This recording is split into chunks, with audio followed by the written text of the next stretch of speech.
The candlelight flickered across crystal glasses and meticulously plated hors d'oeuvres, reflecting off the polished silverware in a dance of soft golden glows.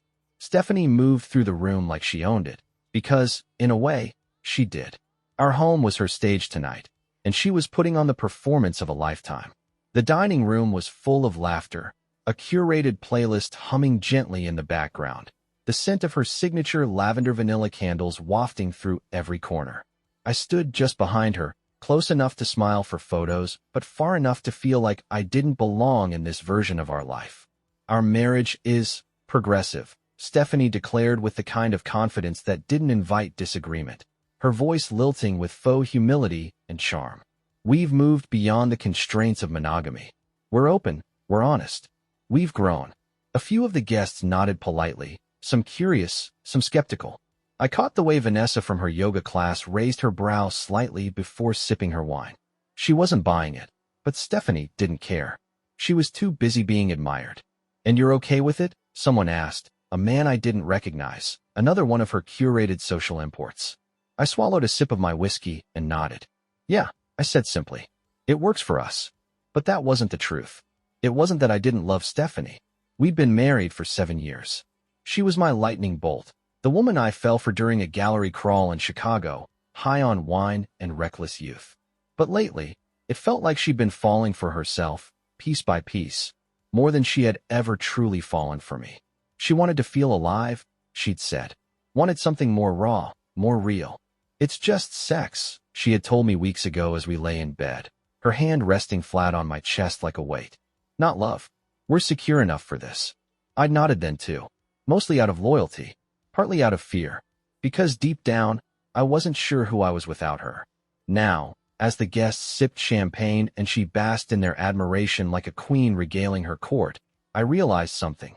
I wasn't her equal here. I was her prop, a symbol of her success at managing even the most radical idea of marriage.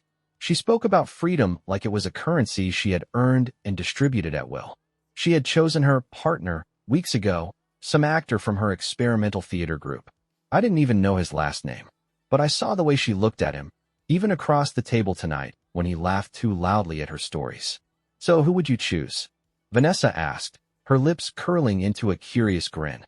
"If you had to pick someone else, I mean. For fun."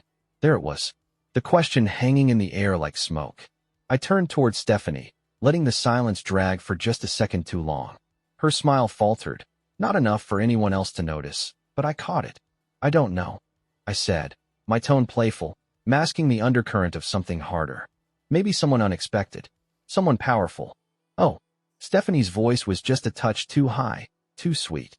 "Who?" And that's when the idea took root. "Claire. My boss. 45, sharp, commanding. She didn't flinch around anyone, and she had the kind of presence that shifted rooms when she entered. She wasn't warm like Stephanie. She was fire and steel, and beneath it all, I suspected something more. I leaned into the table, catching the attention of everyone around. "Claire Harrington," I said smoothly. "My boss, CEO of Marwick and Holt." There was a brief silence, then an awkward laugh. "Wait, Claire," one of Stephanie's friends gasped. "The Ice Queen. Not exactly how I describe her," I said, still watching Stephanie. "She's intriguing." Stephanie's hand froze on her wine glass. Her knuckles turned slightly white. "That's ambitious," she said, trying to recover her smile. But the confidence in her voice had thinned. Later that night, after the last guests left and the silence returned, she turned to me as we cleaned up the dishes. "You were just trying to get a reaction, right?" she asked, her tone light, but her eyes searching. I dried a wine glass slowly. "Not really," I said. "You told me to choose someone I was genuinely attracted to." She turned back to the sink, her jaw tightening just slightly. We didn't say anything else for a long while, but I could feel it. The shift. A small hairline fracture in the carefully crafted illusion she had built around our marriage. Her version of freedom had always come with an unspoken expectation that I would play the part, smile for the cameras, and never, ever outshine her. But now she wasn't so sure. And for the first time since we agreed to this madness, I wasn't so sure either. Maybe freedom looked different on me. The following Monday, the office hummed with its usual tempo, clicking keyboards, muted conference calls, the scent of burnt espresso lingering too long in the break room. But my mind wasn't on client briefs or deadlines. It kept drifting back to Saturday night, to Stephanie's forced smile when I said Claire's name, to the way her shoulders had tensed, like she was trying not to flinch. I told myself I wasn't doing it to punish her. That would have been too petty. But part of me liked that crack in her confidence. I arrived at the firm early, just after 7:30. Claire's corner office was already lit, of course. She was like that, always the first in, last out. The kind of woman who'd build her empire brick by brick, using intelligence sharper than most men could stomach and a ruthlessness that never needed to raise its voice. I brought coffee. 2 cups, hers exactly the way she liked it. Black, no sugar, hot enough to burn. She looked up as I knocked lightly and stepped in. "Morning," I said, setting the cup down on the edge of her desk. Claire tilted her head, appraising me in that way that always made me stand a little straighter. She didn't soften when she liked someone. She just paid attention. It made her approval feel earned. "You're early." "So are you." Her lips twitched. Not a smile. Something more dangerous. "Thank you for the coffee." There was a pause. The air between us held just a little more static than usual. Maybe it was the fact that I'd said her name with such boldness 2 nights ago. Maybe I wanted to test the waters and see if she had heard about it. She hadn't said a word, but she didn't need to. That same day, after our leadership meeting, she asked me to stay behind. Everyone else filed out, and the door clicked closed behind them. "I've got a fundraiser this Thursday," she said, her voice low and composed. "Some big clients will be there. I'd like you to come with me." I raised an eyebrow. "Me? Why?" Claire leaned back in her chair, folding her arms under her chest. Her blouse clung to her just enough to reveal the subtle, tone definition beneath it. She always dressed sharp, crisp lines, bold jewelry, not an inch of softness in sight. But now I was seeing something else. "You're good with people," she said, "and I think you've got potential. Besides, I could use someone interesting on my arm for once." There it was. Not flirtation. Not yet. But something had shifted. I didn't hesitate. "I'm in." She smiled, not coyly, not sweetly. It was a real smile. A rare thing. Thursday came fast. Stephanie didn't ask where I was going. She had a dinner with one of her new friends from the acting collective, some wiry artist type who wore scarves in the summer and smelled like cloves. Our openness had morphed into something passive-aggressive now. We didn't ask questions because the answers might force honesty neither of us was ready for. I dressed in a navy suit, clean shave, slick back hair. Claire picked me up in a black car, of course she did, and when I slid into the leather seat beside her, she paused. "You clean up well." "So do you." She did more than clean up. She was radiant. A black, sleeveless dress hugged her frame like it had been sculpted for her, low in the back, high at the collarbone, with just enough skin to hint, not promise. Her scent was something expensive and dry, amber, musk, a faint whisper of tobacco leaf. Not a floral note in the mix. It was unapologetically sensual. The fundraiser was at a private gallery downtown. White walls, hanging lights, overpriced wine in narrow glasses. Claire moved through the crowd with ease, her hand resting lightly on my arm, her body brushing against mine just enough to make me aware of every inch of her. I watched the way people looked at her, powerful men trying not to fumble their words, their wives watching me, curious. Jealous, even. Because I was the man on Claire Harrington's arm. And she wasn't just using me for show. We talked, we laughed, genuinely. Between quiet moments of art critique and whispered observations about the absurdity of wealth, we found something that didn't feel like strategy. There was a point where she leaned in to tell me something, some ridiculous story about a client's mistress demanding a 4% stake in a biotech merger as emotional compensation, and as she laughed, her hand stayed on my chest just a second longer than necessary. I felt it, the buzz under my skin. Later, we stood out on the rooftop terrace, the night air cool against our flushed skin. Below, the city pulsed with its usual rhythm. Around us, champagne glasses clinked and the stars blinked through thin clouds. Claire turned toward me, her voice softer than I'd ever heard it. "Can I ask you something personal?" "Sure." "This arrangement you mentioned at dinner. With your wife. The open marriage." I didn't flinch. "What about it? Do you actually want it?" The question hung in the air like smoke. "No," I said. "Not really." Claire nodded, turning back toward the skyline. "Good," she said. "Neither would I." And then, slowly, deliberately, she reached out and slid her fingers into mine. Not possessive. Not tentative. Just there. Warm. Certain. And in that moment, something shifted. This wasn't just sex. It wasn't revenge. It wasn't performance. It was connection. The real kind. The kind Stephanie never expected me to find. The kind that scared me, because it felt honest. And for the first time in a long time, I felt something break open in me, not pain, not anger. Just the ache of something new, something I hadn't felt in years. Desire. And this time, it wasn't just physical. It was dangerous. It was real. The first time Claire and I had sex, it wasn't planned. There was no grand seduction, no dramatic undressing, no champagne trail leading to a hotel suite or whispered admissions of guilt. It happened 2 weeks after the fundraiser, on a rainy Thursday night in our office, under the pale glow of desk lamps and the soft rumble of thunder. We'd stayed late, as we often did now. The pretense was always work. Revisions to the Wilson account. Strategy for the Maynard pitch. There was always something to keep us in that glass-walled sanctuary after everyone else had gone. The air between us had grown denser with every passing evening. Conversations drifted from professional to personal, peppered with shared confessions and the kind of laughter that only came when guards started to fall. Her wit was sharp, but layered with a softness that felt reserved just for me. And the way she looked at me, like I was a man who mattered, lit up something inside I didn't realize I'd left in the dark. That night, after hours of reviewing slides for an upcoming investor meeting, she stood behind me at her desk, leaning in to peer at my screen. Her perfume, earthy, dark, lingered just below my jaw. She reached past me, her hand brushing my shoulder, and murmured, "You always think 3 steps ahead. That's why I wanted you on this." I turned to look up at her, and her face was closer than I expected, close enough that I could see the flecks of green in her otherwise steely eyes. She didn't back away. Neither did I. It wasn't a kiss that started it. It was her hand on my collar, fingers slowly straightening it as if she was fixing something. Then resting. Then curling. A silence stretched out between us, one long, charged pause, and when it finally broke, it was with her lips barely brushing mine, tentative but hungry. The dam broke. I stood, wrapping one hand around her waist and the other behind her neck, and we kissed like we'd been waiting years for it. There was no hesitation, no need to ask for permission. Our mouths moved together with purpose, our breath quickening as hands explored without shame. We didn't make it to the couch. Instead, she half sat, half climbed onto her desk, sending a few neatly stacked files fluttering to the floor. I stood between her legs, her heels digging into my back as I kissed the side of her throat, her blouse coming undone beneath my fingers. She pulled at my belt with impatience, and when we finally came together, there was no slow build, just release. Urgent, raw, almost desperate. It was sex, yes, but it didn't feel like an affair. It felt like something else, like a home I didn't know I'd been missing. The next morning, Stephanie commented that I looked rested.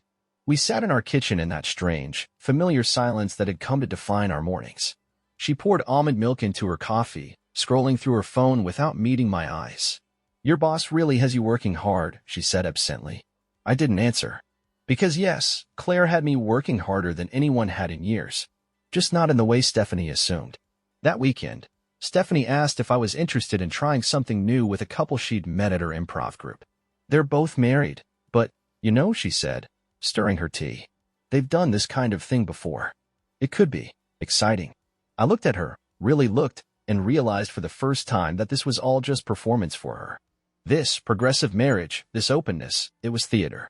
And I was her scene partner, her emotional safety net, the man she could rely on to play along so she could say she was evolved, fearless, desired. But she didn't see me. Not really. She hadn't in a long time. "Maybe," I replied, sipping my coffee. That was the moment I knew I was lying to her, not just with omission, but with my presence. I was physically in our marriage, but emotionally miles away, floating farther with every hour I spent with Claire.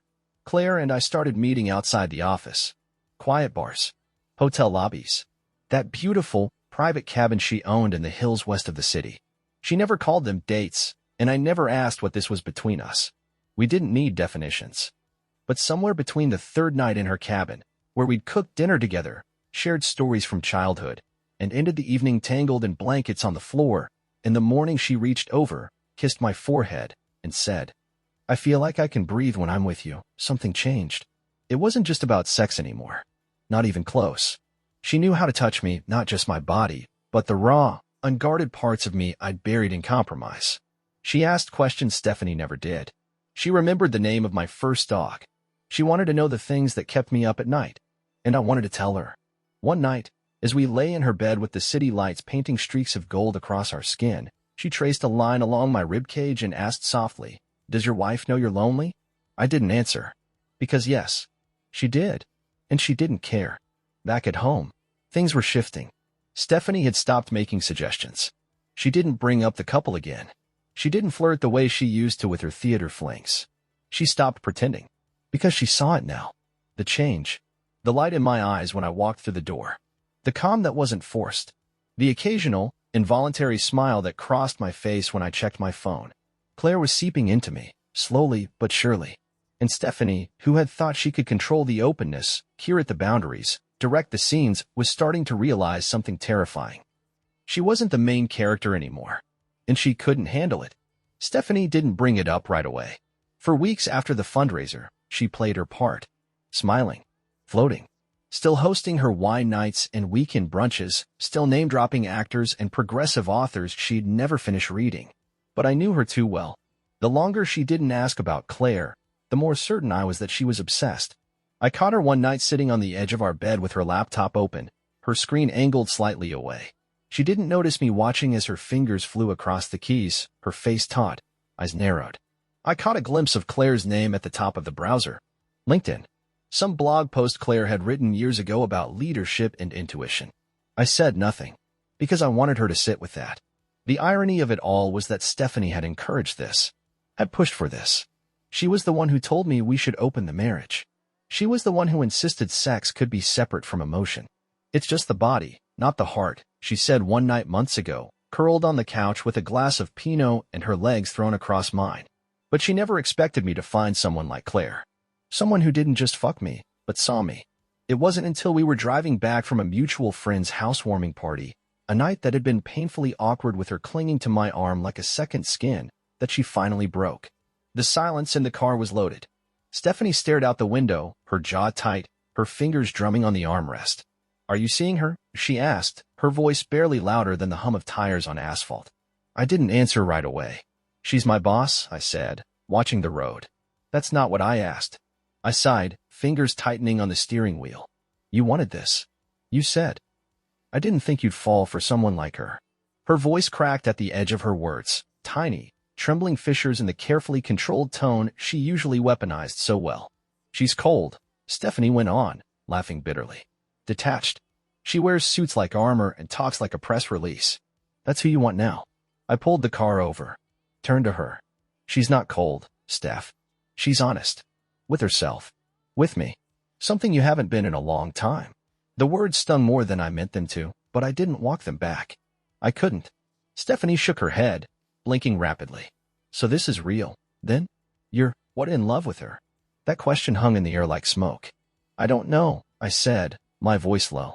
"But what I have with her, it's not pretend." Stephanie didn't respond.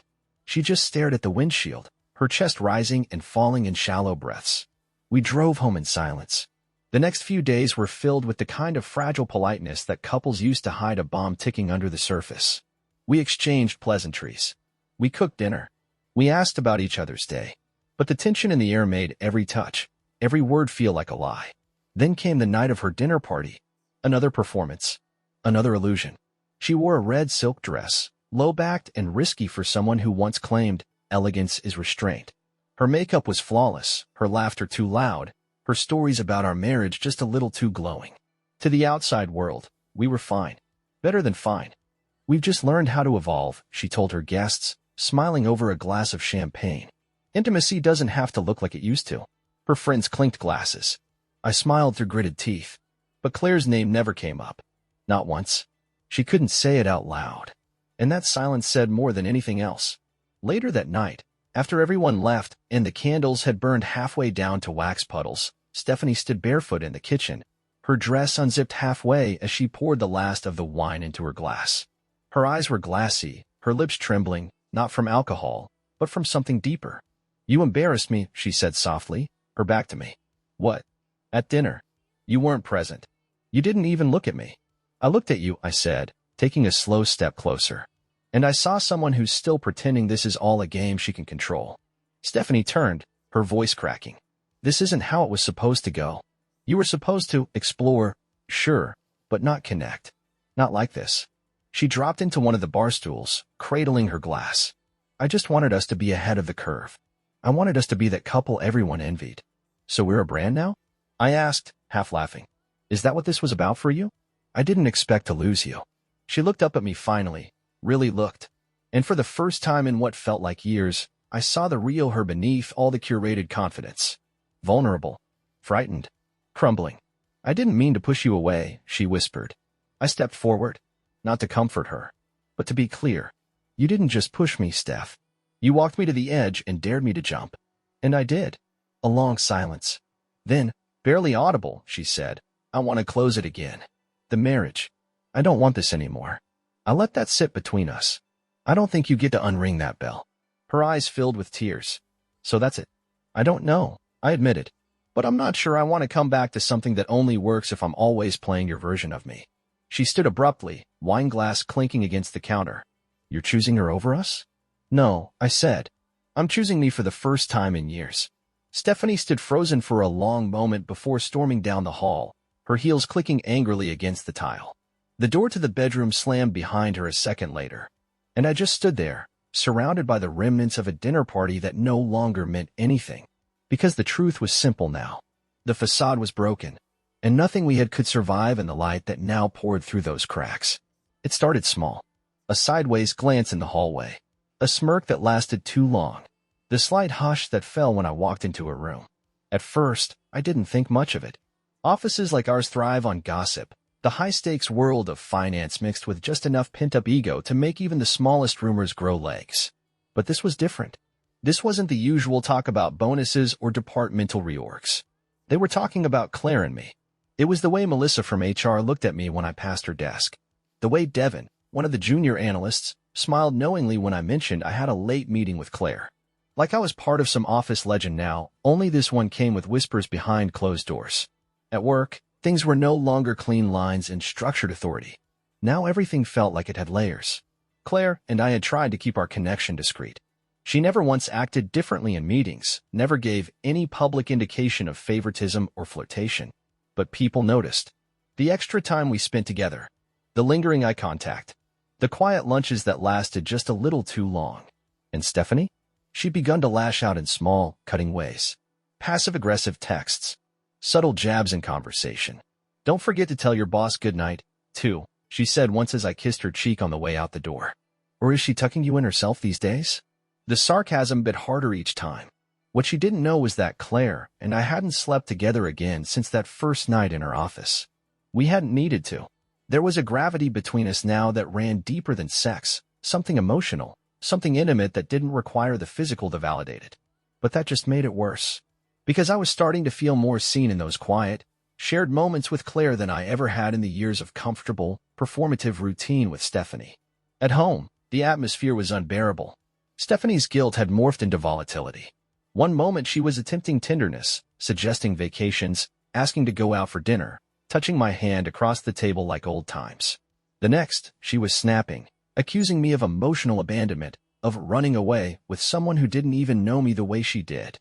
You think Claire loves you? She asked one night, pacing our living room barefoot, wine in hand. She doesn't. She loves the idea of you. Just like she probably loved the idea of every man before you. You don't know her, I said flatly.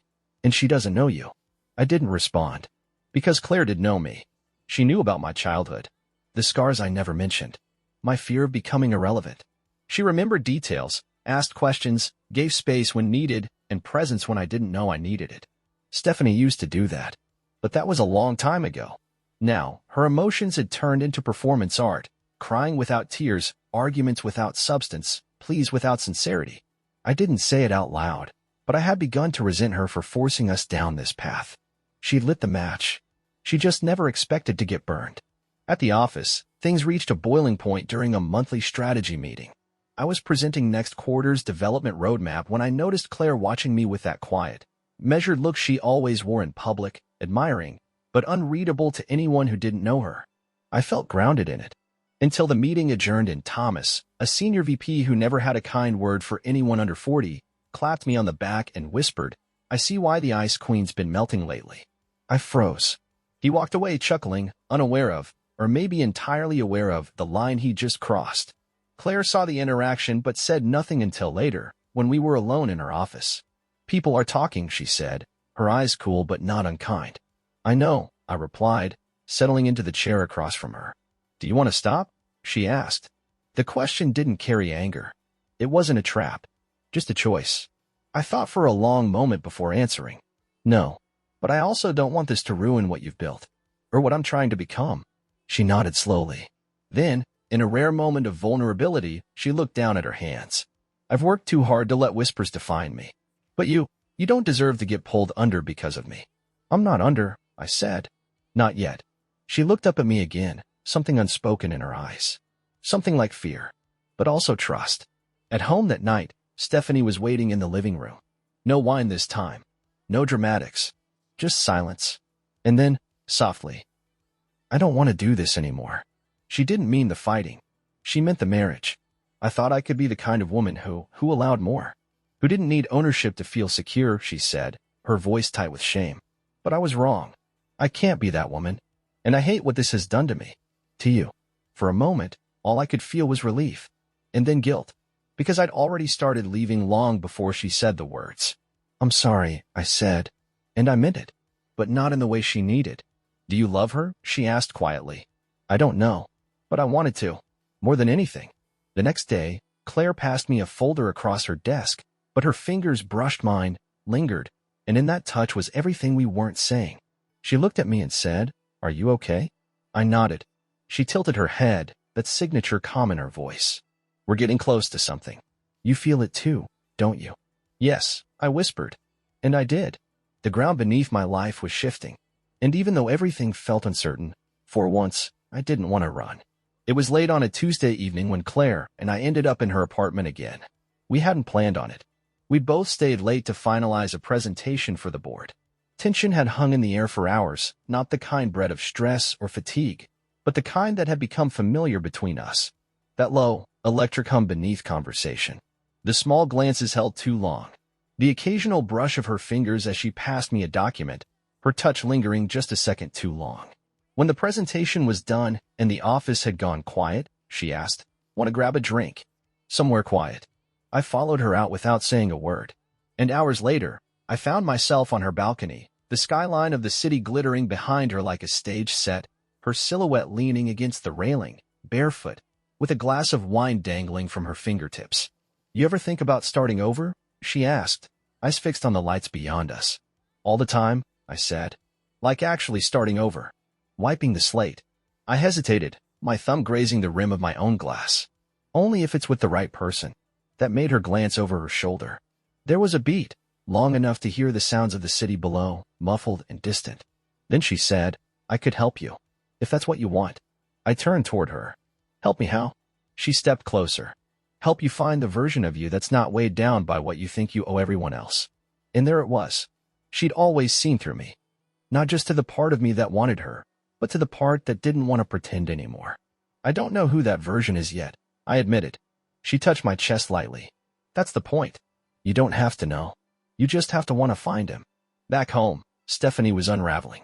She'd become unpredictable, flipping between desperate affection and volcanic rage. She texted me earlier that night, "Come home. Please. I just want to talk." I hadn't responded. I couldn't.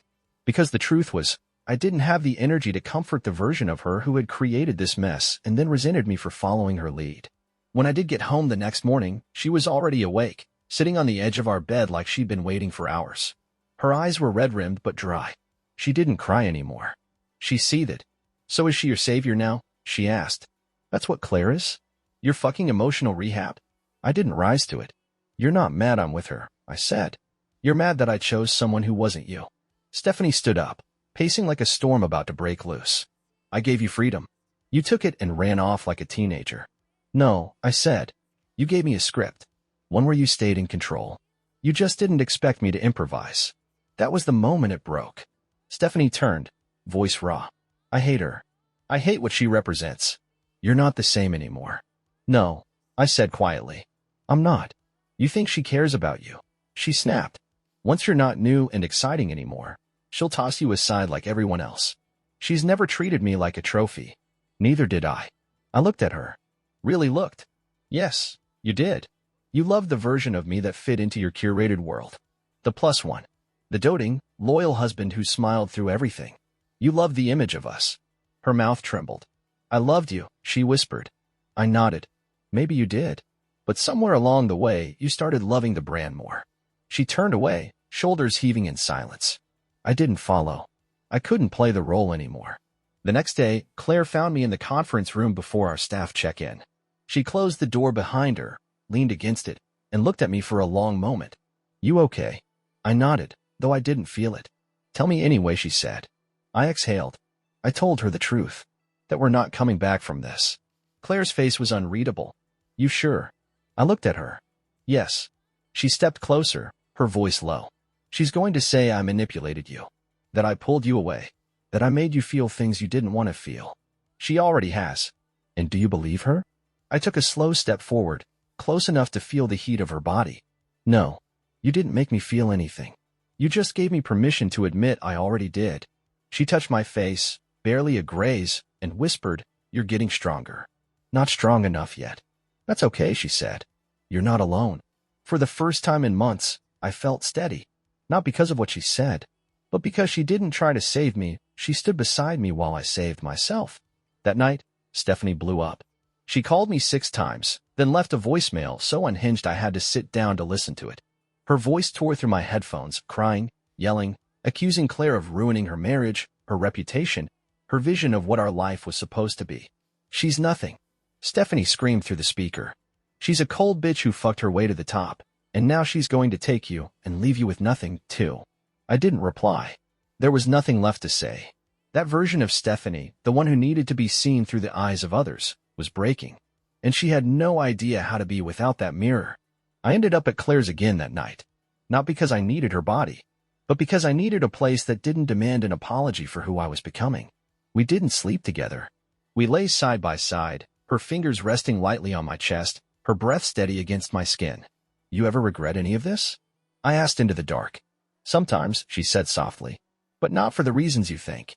I waited. I regret that it had to hurt so much for you to get here. I swallowed hard. Maybe I needed the pain. She kissed my shoulder, and we didn't say anything else.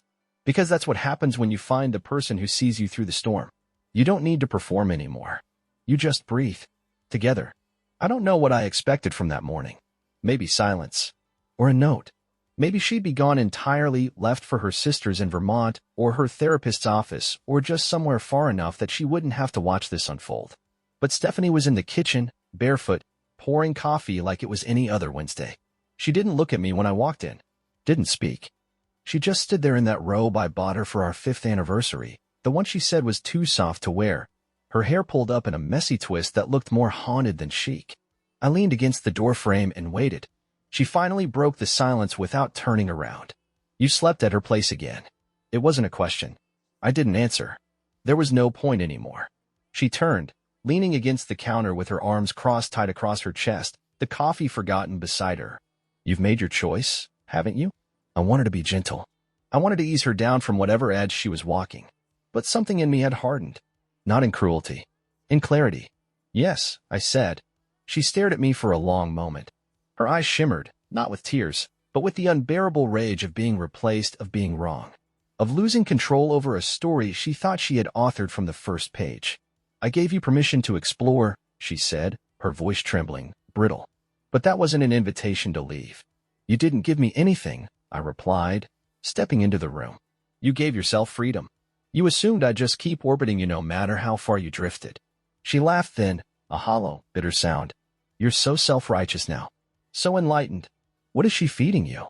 Lines from feminist leadership blogs? Whispering how special you are between bites of kale? I didn't rise to it.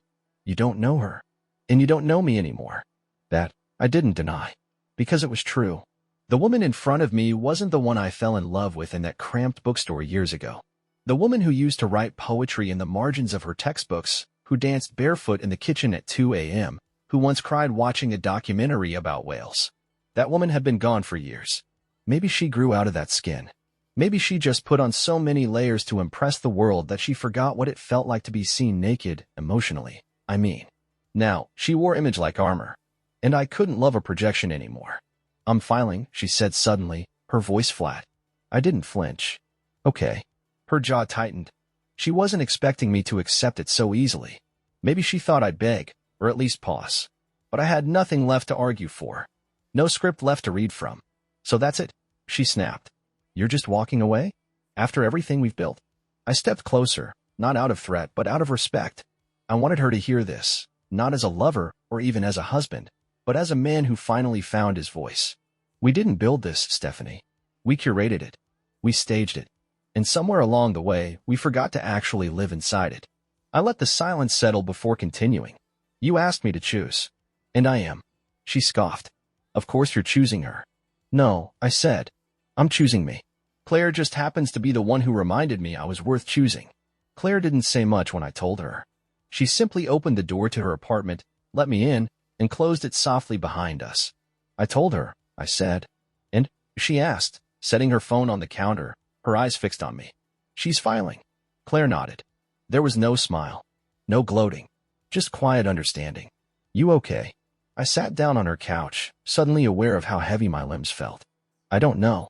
She walked over, sat beside me, and took my hand without speaking. Her touch was steady, warm. Do you want this? She asked. Divorce?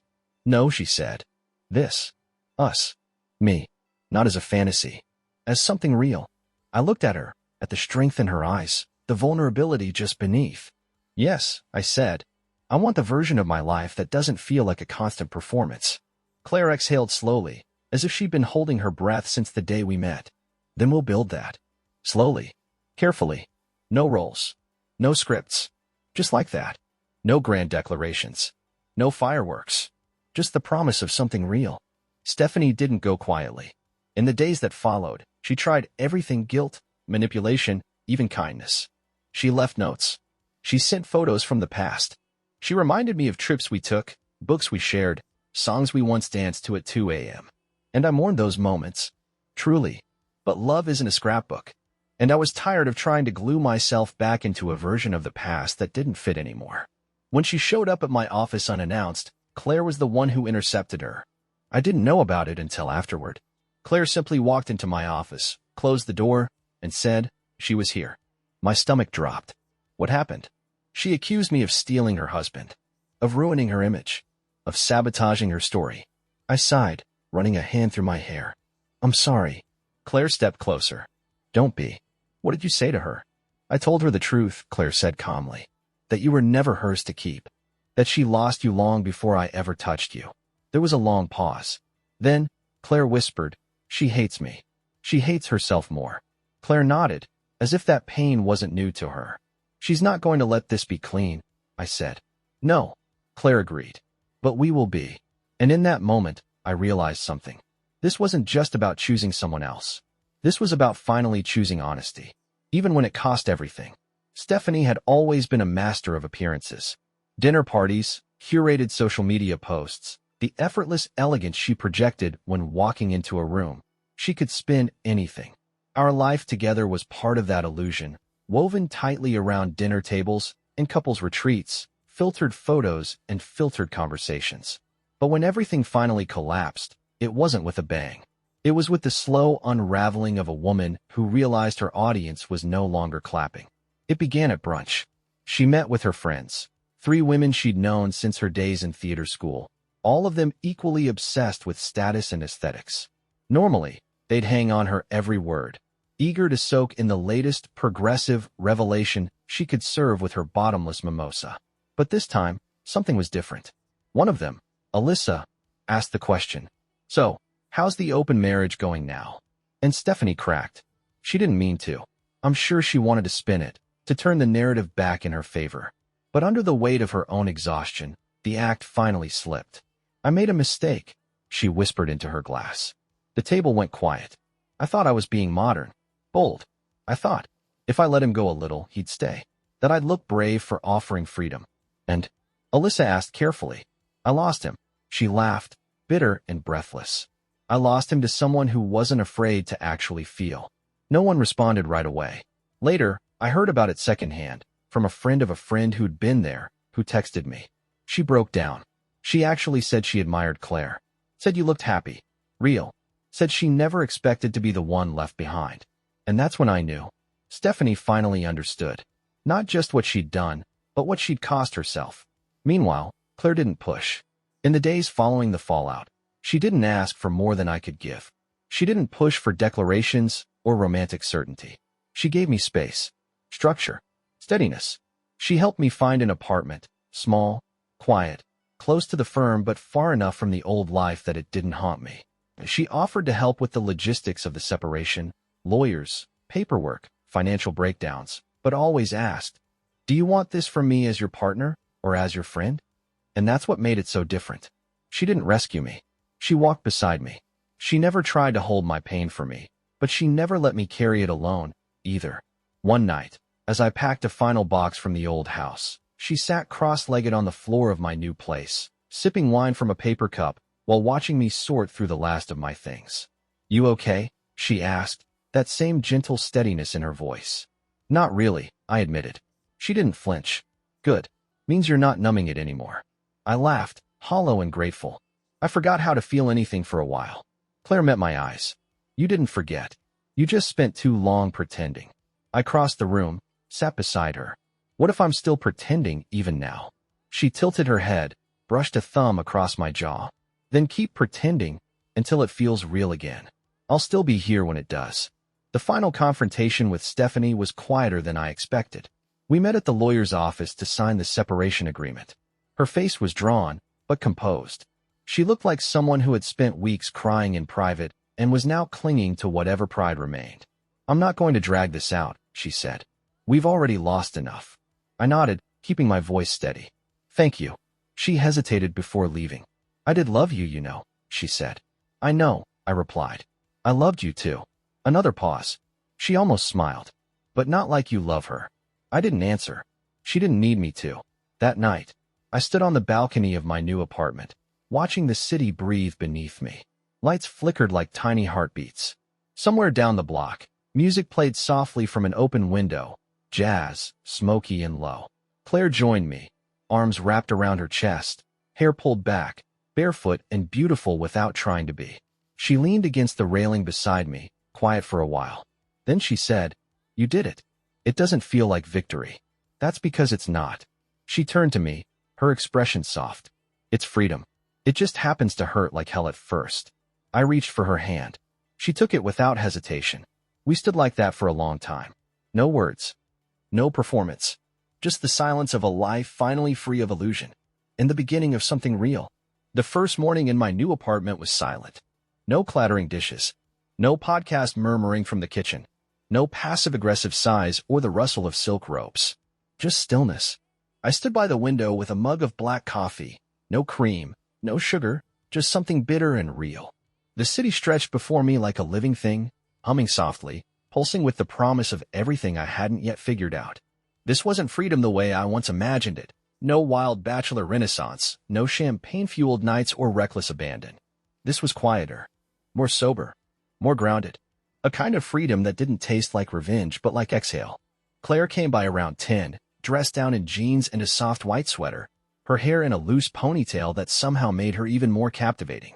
She carried a stack of folders, a bottle of fresh-pressed juice, and the steady calm that had anchored me for weeks now. "I brought divorce armor," she said with a half-smile, holding up a manila folder labeled with my name. "Finances, housing forms, change of address packets. Thought I'd make your first Monday of independence feel productive." I smiled. It wasn't romantic. It was practical. And right now, that was exactly what I needed. We sat at the tiny breakfast bar, her laptop open, her legs crossed under her like she'd lived here for years. She never tried to take over my space. She just made it easier to exist in. "This part sucks," she said, pointing to the alimony clause. "But it's clean. No surprises. No bitterness." "She gave up the house," I said. That surprised me. Claire shrugged. Maybe she didn't want to live in a museum of mistakes. That stuck with me. Because our house had become that. A gallery of curated memories built on the foundation of who we were pretending to be. Now, I had 4 rooms and a view that didn't lie. I'd take that. Stephanie and I didn't talk for weeks. She kept her word. No drama. No backtracking. The papers moved swiftly. Our mutual friends took their sides silently, some drifting toward her orbit, others cautiously checking in with me under the radar. I didn't blame anyone. We were both radioactive in different ways. Then, one afternoon, I got a text. "Stephanie, can we meet?" "No drama. I promise." We met at a small cafe tucked into the edge of the park, a place we used to go when we first moved to the city, before everything became filtered and manicured. She looked different. Tired, but less performative. Her hair was tied back loosely, her clothes simple. No makeup. No armor. She looked like someone real for the first time in years. "I've started seeing someone," she said, not looking at me. It surprised me. Not because I didn't expect it, but because it wasn't said to provoke. "Good," I said. "Is it serious?" She shook her head. "No. But he's kind. And quiet. I think that's what I need right now." I nodded. There was a long pause. Then she said it. "I'm sorry. For everything. For trying to make you into a version of a husband that matched the life I wanted to show off." I waited. "I think I love the idea of being admired more than I love being known," she said, voice soft. "And I'm sorry for not seeing you. Really seeing you." The words didn't undo anything, but they mattered. They were the first real thing she'd said to me in a long, long time. "I'm sorry, too," I replied. For staying too long in something that neither of us could admit wasn't working. We didn't cry. We didn't hug. There was no Hollywood ending. But we parted with something better than forgiveness, mutual understanding. Sometimes, the most honest closure doesn't end with a kiss or a handshake. Sometimes, it's just letting go without needing to justify why. Claire and I didn't rush anything. Even after the dust settled, we kept our rhythm steady, dinners a few nights a week, the occasional weekend getaway. Her place, my place. No expectations. Just space for something new to bloom. She once told me that she'd been afraid to fall in love again. That power made people nervous. That being a woman at the top made her feel like any vulnerability would be weaponized. "I wasn't looking for soft," she said one night as we lay in bed, the lamp casting a golden hue across the room. "But you made me want it again." Quiet moments. Coffee on a balcony. Fingers laced under the table. "I wasn't looking for anyone," I replied, brushing her hair back from her face. "But you made me remember that there's a difference between being alone and being lonely." We weren't perfect, but we were real. And real, I'd learned, was so much better than perfect. On the day the divorce finalized, I didn't feel broken. I felt still, like something had been lifted from my chest. Claire met me at a small bar that evening. We clinked glasses, not to celebrate an ending, but to honor a beginning. "To the truth," she said. "To never hiding from it again," I answered. And we drank to that. No fanfare. No Instagram-worthy moment. Just two people, finding something honest in a world full of filters. I looked at her that night and realized. This wasn't just a rebound. It wasn't a reaction to the pain. Claire wasn't just the woman I ran to. She was the one I chose, after I remembered how to choose myself first. I didn't realize how heavy the mask had been until I finally stopped wearing it. It wasn't just the marriage, or the illusion of the open relationship. It wasn't just the forced smiles at dinner parties, the curated photos on vacations where we didn't even touch. It was the quiet suffocation of performing, day after day, for a life that had lost its meaning. And now? Now the air tasted different. It wasn't freedom in the wild, reckless way Stephanie used to romanticize. It wasn't sexual exploration or philosophical reinvention. It was the simple freedom of waking up next to someone and not having to pretend. Claire and I didn't become a headline. There were no rings, no public declarations, no parade of milestones to check off. What we had didn't come with rules. It came with presence. With peace. Sometimes, that meant reading quietly in the same room. Other times, it meant impromptu road trips with nothing but a duffel bag and a playlist of songs that made us feel 16 again.